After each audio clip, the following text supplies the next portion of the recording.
Hi, everyone. Thank you so much for tuning in. This is Real Talk with Coach Sherri. Do you have an amazing idea, a talent, a skill that you just have not taken the first step towards? Trust me, you are not alone. I have experienced it. I know many other people that have as well. And those are some people that I've coached through that process. That is called analysis paralysis.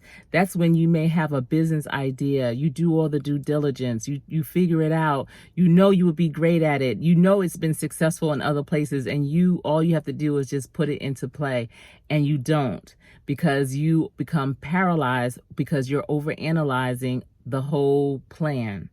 You may have a talent. There are plenty of people who are amazing instructors who would love to be a teacher, people that can do hair, but they never go to cosmetology school, people that would love to move across the country from one coast to the other, and they never do. They research it, they look it up and everything, but they never take that first step. That is analysis paralysis. Oh my goodness, you guys, the cemetery, and I know you've heard this before, is filled with amazing songs and books of people that have died with that special song, that special word in their soul. They never released it. They had analysis paralysis. Please, in 2020, let's overcome our analysis paralysis. If you want to hear some key strategies and how to get over that, this is the video for you, so stay tuned. If you feel like what I'm sharing with you is a valuable nugget, please be sure to like. If you think someone else needs to hear this too, be sure to share. And if you are not already subscribed, please hit that subscribe button and also the bell for notifications, so when I do post other videos, they will notify you. And I want to thank my new subscribers. Thank you so much for joining the team and riding along with us. I'm so excited for 2020 and what is to come. So let's talk about analysis paralysis. We all have experienced it. Like I said, it comes in many shapes and forms. One of the great things that I heard was, because I'm always writing down my goals, my tasks, my action steps, and all those things. And a lot of people don't. A lot of people, they talk it out. They always say, oh, I want to do this. I have this idea. And the first thing I always ask is, did you write that down? Because if you do not write it down, it's just a dream. When you write it down, it becomes a goal. When you really shake it out and do your due diligence, research, speak to people, shadow, try it out, all those things, those are action steps. A lot of people don't get to that part because they're so busy writing down the goal. You want to write the goal so that it can become a goal, because it's in your head. You have to put it down. But if you don't do anything towards achieving that goal, starting that goal, then that's all it is a goal. And then you'll start to see that your goals are starting to overlap and be pushed forward. So if you hadn't accomplished your goals from 2019 and you're crossing them over to 2020, that's a problem. And I don't mean that, you have a goal, you're working on it, and it is going to take time. For instance, you might, like for me, an apprenticeship program. That was my goal in 2018. Well, it happened in 2018. However, the apprentices did not graduate until 2019. So yeah, in that instance, it would have to overlap. If you are developing land, if you are a developer, construction, it's not going to happen maybe that year. You might start the project, but the project may not be complete until the next year, or even 2 or 3 years, depending on how large the property is. It might be a commercial property. I know that my company that I work for is in the process of doing some major development, and they're saying it's going to be a 2 to 3 year project. So I'm not talking about those types of goals. I'm talking about the goals that you have and you make no move towards. All you do is just keep researching. You keep thinking about it. Everyone's asking you, so when you going to get started? You don't know. You always say, oh, this year. Or if it's close to the end of the year, you may say next year. You need to put a date, a start date to all of your goals? When do you anticipate to start it? What are the milestones? What action steps need to be done, and how long is it going to take? And when are you anticipating those milestones to be completed as well?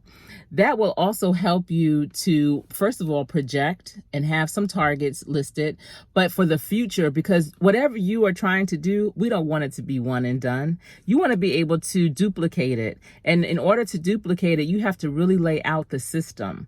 And so the system can be tweaked, and it will be tweaked, because when you lay out the dates when you want to have things completed, those may not be actual dates. So you'll have the date you want it to be completed.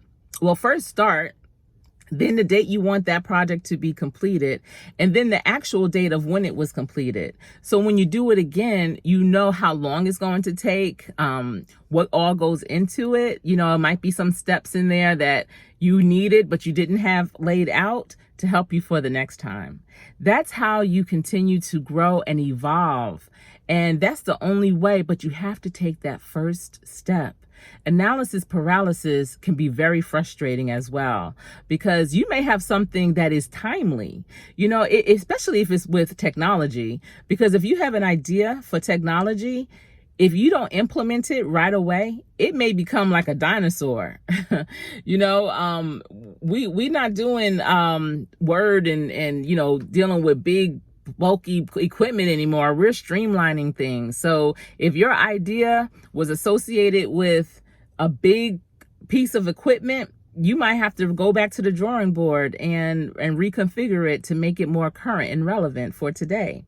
So it's important that you are timely with implementing your goals and putting them into play, because if you're not, what your idea is can become very irrelevant. You know, I know years and years ago, oh my goodness, years ago, my husband had this idea. See, that's the thing. He's the person with the ideas, and I'm the one that puts things into place. And, you know, he likes to do due diligence, but he definitely gets an analysis paralysis. He overthinks. To him, I think thinking through things is almost the same as taking a step. Initially it is, but not continuously. At some point, you have to either, what they say, go or get off the pot. You know what I really wanted to say. But you have to either go or get off the pot. If you're not going to go, then get up, go, just leave. Because you're wasting time, you're wasting energy, you're just wasting value of yourself and of the project. So I'm the one that always has to say, you know, like, forget it, like, let's just do it. I remember we used to play Cash Flow, which is a board game that Robert Kiyosaki had created. And if you have not played it, I highly encourage you, especially if you're interested in getting into real estate or investments or anything. If you have a group of friends, it is a high level Monopoly type of game, but you are getting out of the rat race. And it just is a great game to talk through with strategies. And we played it with a group that we belonged to years and years ago. And you know, we all would talk about the opportunities that we had received while playing the game, because you land on different opportunities, and it's more than just buying Boardwalk. Trust me, it's investments. It's things where you have to determine, is this investment going to help my bottom line, or is it going to take away? Is this an asset or a liability? And so as we're playing the game, you start to build up your confidence, your knowledge, your IQ, you know, regarding finances and financials and real estate and things of that nature. And at that point, we had been looking at rental properties. And so it got to a point where I'm tired of looking at these rental properties as if they're home-oramas. I want to take the first step and actually buy one. So our anniversary was coming up. I think it might have been our 10th anniversary. We've been married almost 25 years now. It'll be 25 next month. But my husband said, "What do you want for our anniversary?" I said, "I want to buy our first rental property. I'm tired of talking about it. I want to be about it." And that's what we did. And so now 29 rental properties later, you know, that's the kind of steps you have to take towards whatever the goal is that you have set. You have to make that first step and get out of being paralyzed with hearing things, listening to other people, and you have to get in the game. That's all. really, for a lot of people, getting into the game can be very uncomfortable. It's out of your comfort zone. I mean, you're doing something that you've dreamed about, and maybe you're right there at it because you have been doing the right things towards it. And it's serendipity. You know, it happenstance brought you into situations that is really going to take you where you need to be, but you still have to make that first step. But it might be a little uncomfortable. It might take you a little bit off balance, but that is great, because when you are uncomfortable or off balance, that means you're growing. That means your knowledge is growing. That means what you're about to do is about to explode. So you have to, in your mind, knowing that you're uncomfortable, knowing that this is not something that, feels like I'm in balance or in control of, you have to really at that moment push yourself to move forward. It's like do the opposite. So the opposite of when you're unbalanced or when you're not comfortable is just to stop and get in your cocoon or go into your safe place. Do the opposite. Go into the unsafe place. Go into the point where it's not comfortable, and you will see so much, because the beauty of that is, at first it's uncomfortable, but the beauty is when it becomes comfortable, because that means now it's a habit of yours. This is what you do. This is who you are. So for us, buying that first rental property was like, oh gosh, like here we go, we're jumping in. And we became so comfortable with that, we moved on to doing a real estate development project with 104 homes that we developed. So, you have to take that first step. Get out of your own way, because when you think about it, the only thing that's in your way is you. So get out of that and take your first step. You are not paralyzed. Overanalyzing is making it that way, but you have all the tools that you need. If you have that gift, if you're great at doing something, and all you have to do is get that piece of paper, that certification, or that license, or whatever it is, take that first step and do it. Do not remain paralyzed in 2020. No excuses. All right.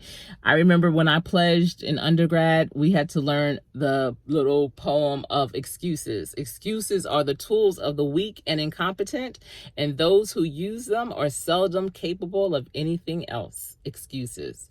So I know that you all are capable of all the things that you have in your head.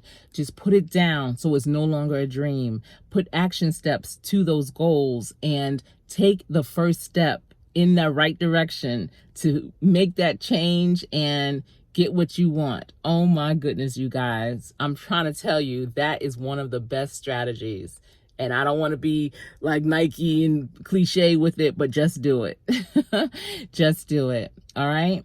And if you have to have an accountability partner, I encourage you to get one. If it's not your spouse, your best friend, your children, I talk to my kids all the time about different business moves that I'm interested in. They talk to me about their business moves. And it could be even with school, like I have a senior in high school who's getting ready to go to college. So she's making some big decisions this year as well. Whatever it is really good. And I highly encourage you to get someone and consider them your accountability partner. If you want me to be that, I can as well. So I really would love to hear your thoughts on analysis paralysis. And if you have been paralyzed, please say, I have, and I'm taking my first step. Coach Sherri. Thank you so much for tuning in. This has been Real Talk with Coach Sherri. Please be sure to like and subscribe and share this video with any and everyone that you think will also benefit from these nuggets. Until the next time we speak, please stay safe.